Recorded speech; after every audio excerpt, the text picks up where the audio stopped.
Je vous présente aujourd'hui le 324e journal de bord. Jean-Marie Le Pen, bonjour. Bonjour. Alors, lors du sommet du G8 en Irlande du Nord, la Russie a-t-elle eu enfin le dernier mot, à votre avis?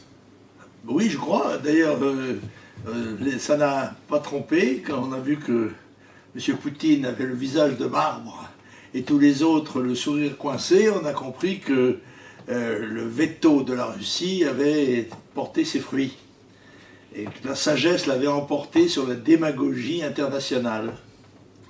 Alors, Hassan Rouhani, nouveau président iranien, en quoi se distingue-t-il de son prédécesseur Ahmadinejad? Oh, ce sont des affaires intérieures de la Perse, ça, enfin, de l'Iran, si vous voulez. C'est un mollah, comme les autres, peut-être même moins laïque que Ahmadinejad. Mais celui-ci avait fait son temps. Il avait été la cible diabolisée des Occidentaux et par conséquent, il était assez plaisant de passer la main, en quelque sorte. Je ne crois pas que ça change fondamentalement quoi que ce soit. Cela étant, ça peut être un prétexte de détente pour les Américains qui n'ont pas du tout envie de s'engager dans des opérations où souhaiteraient les engager leur allié israélien, je pense. Alors, en Afghanistan, les États-Unis ont annoncé ce mardi qu'ils négocieraient désormais directement avec les talibans, ce qui a eu pour effet de déclencher la fureur du président Hamid Karzai.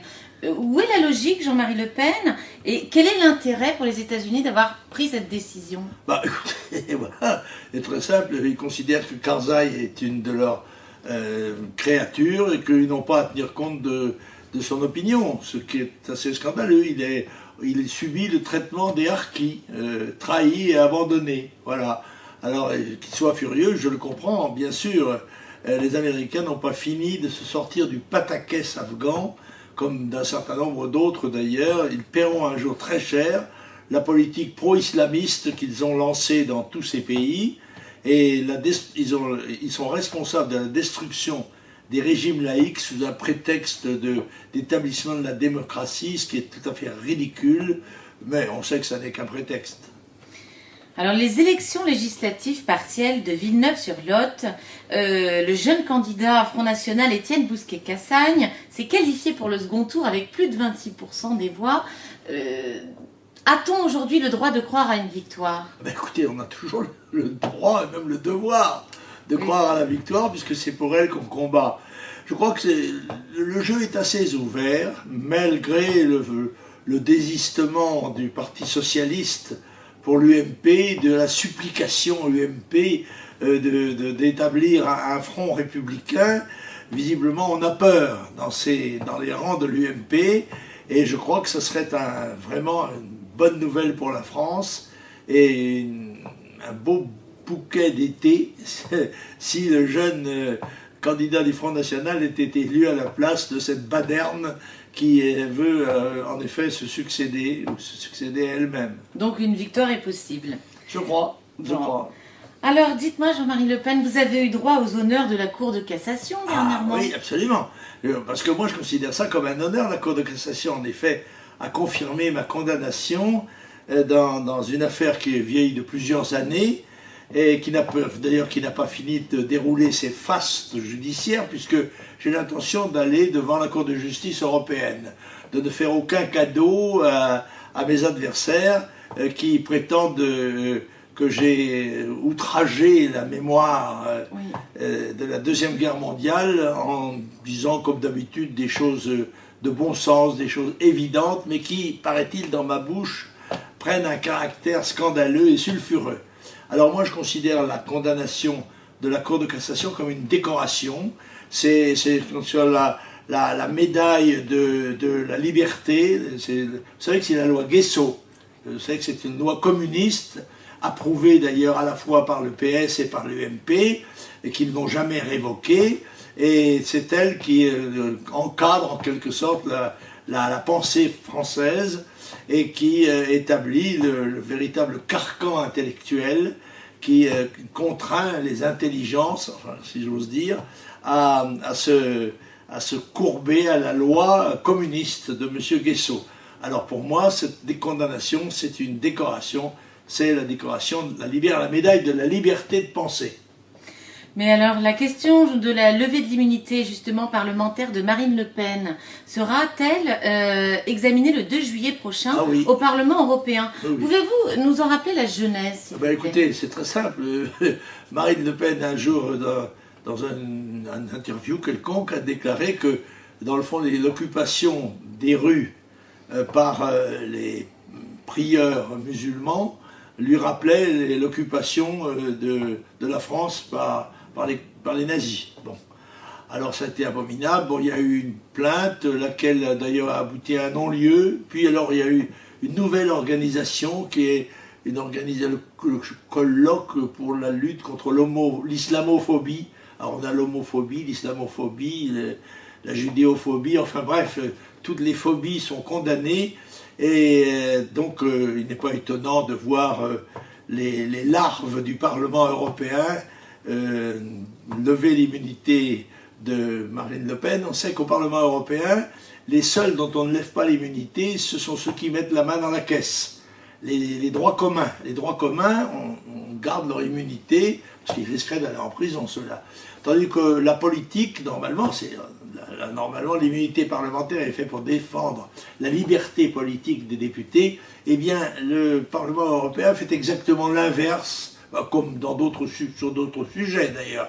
C'est une des raisons pour lesquelles nous sommes prodigieusement et de plus en plus eurosceptiques. Cela étant, Marine va être jugée par un tribunal correctionnel qui, à mon avis, dans l'occurrence, à moins peut-être qu'elle ne tombe, ce qui est quand même une chance sur 3, sur un juge du syndicat de la magistrature. Alors là, le syndicat de la magistrature, on sait qu'il est d'extrême gauche, qui considère le Front National comme un ennemi. Par conséquent, si on passe devant des gens comme ça, on est à peu près assuré d'être condamné. Mais tout ceci durera beaucoup de temps, il n'y a pas de problème. Moi, ça ne me fait pas souci.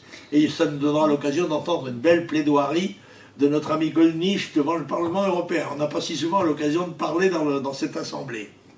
Alors, toujours concernant la justice, un jeune homme de 23 ans, prénommé Nicolas, un jeune homme sans histoire, qui participait à la manifestation pour tous, s'est trouvé condamné à 2 mois de prison ferme et incarcéré pour cause de rébellion.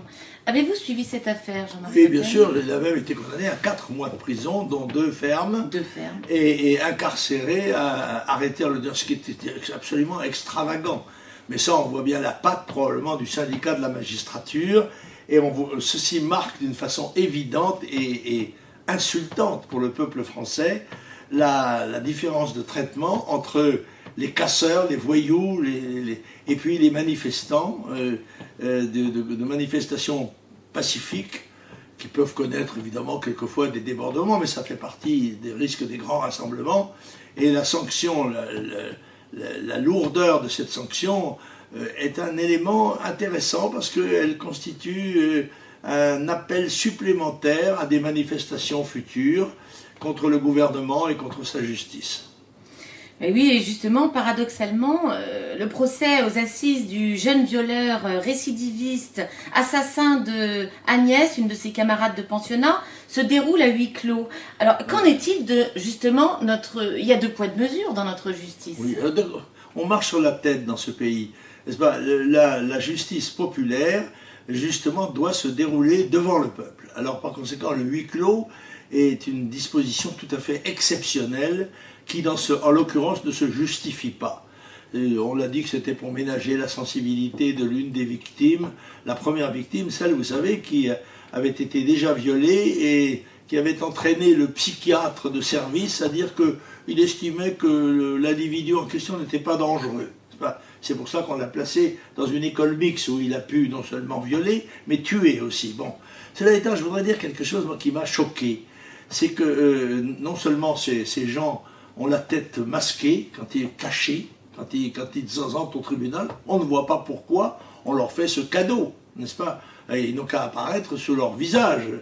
Et puis de voir, je dois dire, les services d'ordre, comme si on était en opération de guerre, avec des mitraillettes, des gilets pare-balles, des cagoules. C'est extravagant, c'est ridicule, c'est grotesque. Qu'est-ce qu'on craignait que le syndicat des violeurs n'enlève l'accusé? C'est dérisoire. Ces démonstrations sont...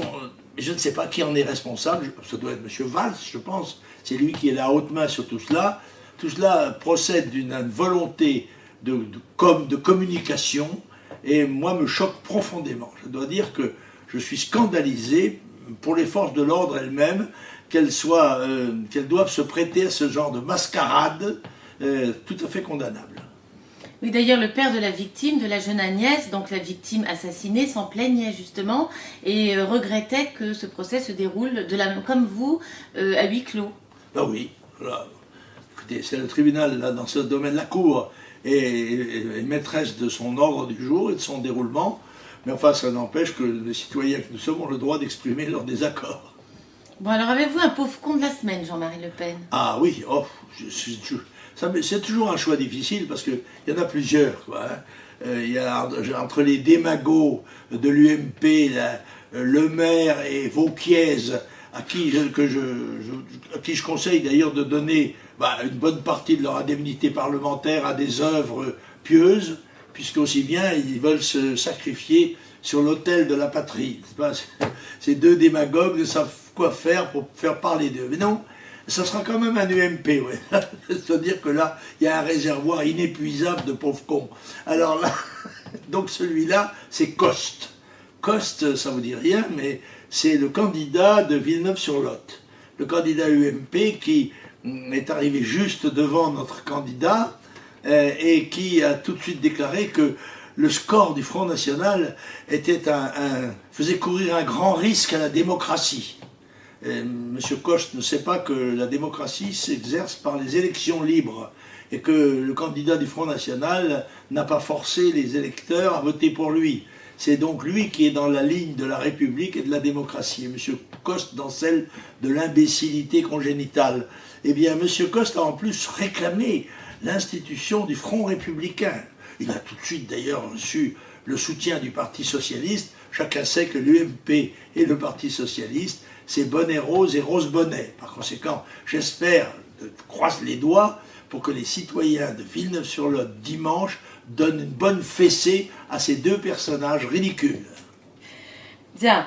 Alors, petit-fils et fils de marin, vous-même passionné de voile, avez-vous suivi, Jean-Marie Le Pen, l'armada du port de Rouen? Ah oui, c'était une manifestation magnifique. Je n'ai malheureusement pas eu la possibilité de m'y rendre, mais la vision de tous ces bateaux sortis des siècles précédents et entretenus d'une façon méticuleuse et par les différents pays, nous ne faisons pas toujours très bonne figure nous, dans cette affaire. Nous n'avons pas le grand bateau qui serait représentatif de ce que fut la marine, et en particulier la marine royale française.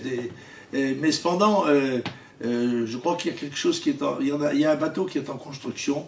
Peut-être aurons-nous le plaisir de le voir, mais je pense aussi à la Solitaire du Figaro, parce que ça, c'est de la marine en action. Ça, c'est la marine du passé, respectable et admirable, mais il y a aussi la marine d'aujourd'hui, c'est-à-dire ceux qui triment dans le vent et dans les embruns pour démontrer que la mer reste la grande porte de liberté pour nous tous. Et ça, c'est un grand plaisir. Et je sais que les Bretons sont très nombreux dans cette... Ah oui, c'est normal. Les Bretons sont très nombreux dans cette épreuve, et je souhaite que ce soit l'un d'eux qui l'emporte. Mais si c'est un autre, ça n'a pas beaucoup d'importance, ce sera quand même très bien. Bon, je vais être obligée de vous embrasser, Jean-Marie Le Pen. Mais pourquoi? Joyeux anniversaire. J'en ai envie et je vous souhaite un très heureux anniversaire. Merci beaucoup. Et alors à la semaine prochaine. Et un de plus. Oui, au revoir.